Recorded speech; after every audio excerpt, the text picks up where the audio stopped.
Bonsoir, le blues. Je vais parler avec le micro loin, comme ça on entend mieux.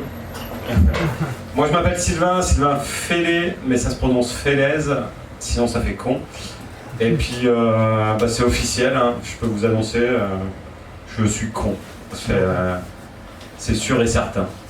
Je suis con, j'aime bien les mots qui dénotent, c'est pas le problème, mais je retiens rien. Tu peux me donner une information et puis 2 jours après je l'ai oublié. Demande à ma femme, elle est spécialiste en la matière. Et c'est pas le problème. Moi je croyais qu'aujourd'hui on allait dénoter sur les 50 ans de la Gay Pride, sur l'homosexualité. Et alors du coup, je m'étais donné du mal. J'avais fait des... Et ouais, merci. Ah bah merci, je m'en étais rendu compte du coup.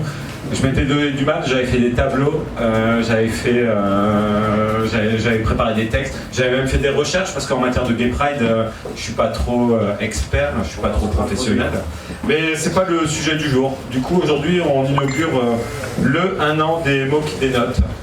J'arrive pas à me résoudre à dire les 1 an des mots qui dénotent parce que je suis prof. Donc du coup, je dis le 1 an des mots qui dénotent. J'ai calculé à hauteur de 1 fois par mois. Je livre 3 textes à chaque fois. Et d'après mes calculs, ça fait 36 textes. Comme l'âge du Christ. Alors dans ma tête, j'imagine que vous applaudissez à ce moment-là parce que 36 textes, ça fait beaucoup. Comment ? Ça s'est pas passé dans ma tête alors. Ça s'est pas passé dans ma tête. Ces 36 textes, si j'avais pas rencontré Bijou, si j'avais pas rencontré Mathieu, si j'avais pas rencontré Thibaut, Yann, Caroline, Max, Youyou, Pierre, Moustapha, enfin bref, il serait encore dans ma culotte. Alors ma femme vous dirait que ça me ferait un plus gros paquet. Mais moi je suis tout simplement heureux de pouvoir me soulager 1 fois par mois. Alors ma femme vous dirait qu'elle serait déjà bien heureuse que je la soulage elle 1 fois par mois. Mais ça la regarde elle. Et du coup ce qui comprime un petit peu le slip en ce moment, c'est les sujets de philo. Les sujets du bac philo. Il y en a un qui a retenu mon attention. À quoi bon expliquer une œuvre d'art? Donc je me soulage. Attention, premier jeu de mots de la soirée. Vous l'avez sans doute pas compris. Donc Pierre Soulages, pour ceux qui font semblant de comprendre ma vanne pourrie, c'est l'artiste français le plus coté du monde. Dès qu'il fait un trait sur sa toile, ça vaut des centaines de milliers d'euros. C'est le maître du noir. Il a développé le concept de l'outre noir. Alors je vois bien dans vos regards que ça sert à rien de vous expliquer l'outre noir. Et puis pour rien vous cacher, en tant que fan de Feu, le poète franco-belge Jean-Philippe Smet, pour moi, noir c'est noir. Deuxième jeu de mots. Tout le monde là, celui-là? C'est bon? Ok. Eh ben on a déjà un premier élément de réponse à cette question. Et pour illustrer mon propos, je vous ai fait un soulage low cost que vous pouvez trouver là. Alors low cost, c'est comme quand tu as envie de boire une Desperados, mais que tu tombes sur une Amigos. C'est la même chose. Deuxième élément de réponse, et je me ressoulage. Je l'ai vécu en étant jury de l'épreuve orale du DNB, le diplôme national du brevet, parce que dans la vraie vie, je suis prof. Et j'ai un élève qui présente une œuvre d'un artiste engagé. C'était la problématique. Qu'est-ce qu'un artiste engagé? Et il nous présente Pablo Picasso Guernica. Et l'élève a soutenu que Picasso était un artiste engagé parce qu'il avait posé les bases de Fortnite. Alors il avait fait une très belle analogie, hein, moi ça m'a fait marrer.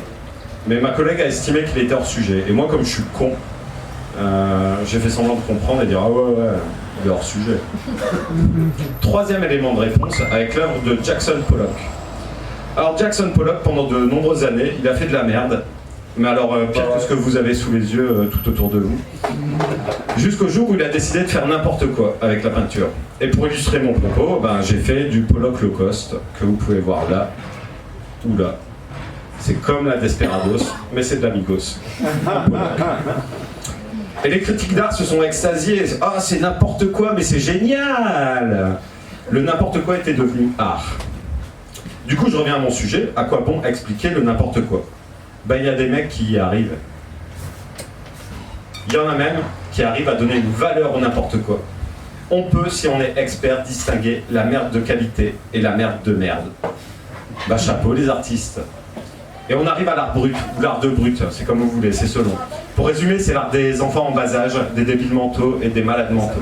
Alors là, la cote de l'artiste, elle varie en fonction de 1, son niveau scolaire, plus c'est bas, plus c'est cher.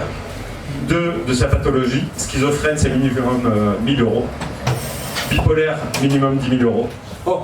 Myopathe, il faut attendre le téléthon.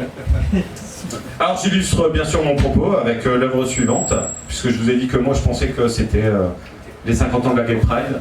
Vous l'avez ici. On dirait que c'est un enfant qui l'a fait, mais en vérité c'est un adulte. Ça s'appelle peindre sur le mur des pensées homophobes. Je vous ai dit, je suis à fond sur les 50 ans de la Gay Pride. Alors je plaisante, mais j'ai quand même une conclusion à tout ça. Arrête d'expliquer l'art. Arrête de chercher à comprendre. Ressens. La seule vraie explication à une œuvre d'art, c'est celle que tu lui donnes. C'est tout pour moi.